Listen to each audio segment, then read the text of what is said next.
মাঝে মাঝে এমন কিছু খাবার ঘরে আসে যেগুলো না পারি বাচ্চাদেরকে ঘরে দিতে আর না পারি বাইরে দিতে, কি একটা অবস্থা হয়। তখনই আমি অনেক রকমের চিন্তাভাবনা করে কিছু কিছু সমাধান বের করি আর আমার বাচ্চা টিফিনের জন্য সেই সমাধানগুলো করি। তো সেটা কিভাবে করি সেটা এখন আপনাদের সাথে শেয়ার করছি। আসসালামু আলাইকুম, কেমন আছেন সবাই? আশা করি ভালো আছেন। আলহামদুলিল্লাহ, আমিও ভালো আছি। সত্যি কথা বলতে বাচ্চাকে টিফিন দেওয়া আমি অনেক পছন্দ করি, কারণ আমার বাচ্চারাও ঘরের খাবারটা ভীষণ পছন্দ করে, বাইরের খাবার একদমই খেতে চায় না। তাই আমি ঘরের খাবারটাই সবসময় দেওয়ার চেষ্টা করি। তো এখন এখানে যতটুকু ফ্রাইড রাইস আছে অতটুকু দিয়ে তো ওরও হবে না আর আমার বাকি ছেলে মেয়েদেরও হবে না। এখন কি করব, তাই আমি কিছুটা আতপ চাল সিদ্ধ করে নিয়েছি আর ঘরে কিছু প্রয়োজন সবজি আছে, ওখান থেকে কিছুটা সবজি দিয়ে দিলাম। সবজি বলতে এখানে গাজর দিয়েছি, টমেটো দিয়েছি আর একটু বাঁধাকপি দিয়েছি। দিয়ে ভালো করে আমি নেড়েচেড়ে মিশিয়ে নিচ্ছি।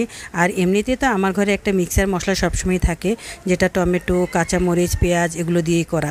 তো সেই মিক্সার মশলা থেকে আমি এক পিসও দিয়ে দিলাম। এতে করে পেঁয়াজ কাঁচামরিচ কিছুই কাটা লাগলো না আমার। তো যাই হোক, এখন আমি যে ফ্রাইড রাইসটা দেখছিলেন যে অল্প একটু আছে, তো সেগুলোই এখন দিয়ে দিচ্ছি। সত্যি বলতে ওরা অল্প একটু খেয়ে নিয়েছে আর এখন এইটুকুই ছিল। তো এইটুকু দিয়ে আমি কিভাবে যে ওদেরকে টিফিন দিব সেটাই বুঝতে পারছি না, তাই এই বুদ্ধিটা বের করলাম। কেমন হয়েছে বলেন তো? সত্যি আসলে খেতে কিন্তু অসাধারণ হয়েছে, অনেক মজা হয়েছে। আমার বাচ্চা দুপুরবেলায় স্কুল, আর তখন ওই টাইমে একদম ভাত খাওয়ার সময়, কিন্তু ও একদমই স্কুলে ভাত খেতে চায় না। ও চায় যে ফ্রাইড রাইস অথবা কোনো বিরিয়ানি অথবা কোনো খিচুড়ি এমন টাইপসের কোনো খাবার দিতে, অথবা কোনো ভাত ভাজা করে দিতে বলে। তো সেটা একটু চামচ দিয়ে ও খেয়ে নেয়। ও হাত দিয়ে স্কুলে খাওয়া একদম পছন্দ করে না। তাই আমি সবসময় ওকে এভাবেই খাবারগুলো দিই, যেহেতু ওর টিফিনটা কখনো ফিরে না আসে। ও সব সময় খাবারগুলো এত মজা করে খায় আর সাথে ওর বন্ধুরাও এত খুশি হয় যে ওরাও ওর সাথে খেয়ে নেয়, এত ভালো লাগে। ওরা সব সময় আমার প্রশংসা করে। তো যাই হোক, এখন এই যে ভাজা হয়ে গেছে, একদম পারফেক্ট হয়েছে। আমার ছেলের স্কুলের সামনে অনেক রকমের খাবার আসে আর সেই খাবারগুলো অনেক বাচ্চারা খেয়ে অসুস্থ হয়ে যায়। প্রতি সময় আমি দেখি যে বাচ্চারা বেশিরভাগ সময় স্কুলে আসে না অসুস্থতার কারণে, বেশিরভাগই সেটা হচ্ছে পেট ব্যথা, ডায়রিয়া, এগুলোই বেশি হয়। তো এটা কোন কারণে হয় সেটা আসলে বাবা মারা, গার্জিয়ানরা অতটা খেয়াল করে না। সবসময় বাচ্চাকে টাকা দিয়ে দিলে বাস ওরা কিনে খেয়ে ফেলে, আর এতে করে দীর্ঘদিন খেলে অসুস্থ হয়ে পড়ে।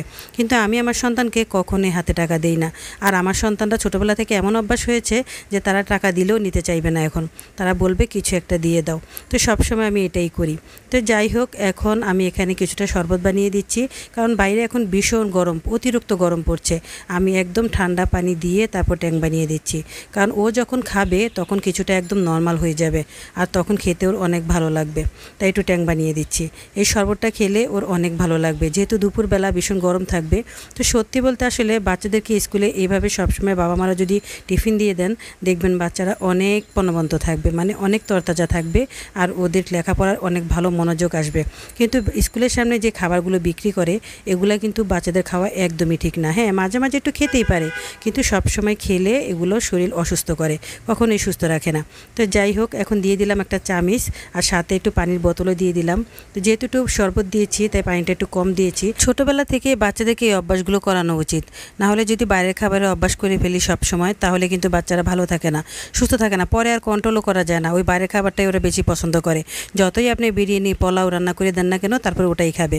তো যাই হোক, এখন স্কুলে দিয়ে এসেছি, দিয়ে চলে আসলাম আর ভীষণ গরম পড়ছে। আর এসে দেখি আমার মেয়ে আমার জন্য কোল্ড কফি বানিয়ে রেখেছে, খুব মজা লেগেছে, এত ভালো লেগেছে কি বলবো। এখনও রান্নাবাড়া করিনি, তো ভাবছি একটু খেয়ে দিয়ে তারপর একটু রান্নাঘরে যাব। আর এখন আমার সেই জোগাড়ু ফ্রাইড রাইস খেতে খেতে আপনাদের কাছ থেকে বিদায় নিয়ে নিচ্ছি। অবশ্যই কেমন হয়েছে কমেন্ট করে জানাবেন আর একটা লাইক অবশ্যই দিবেন।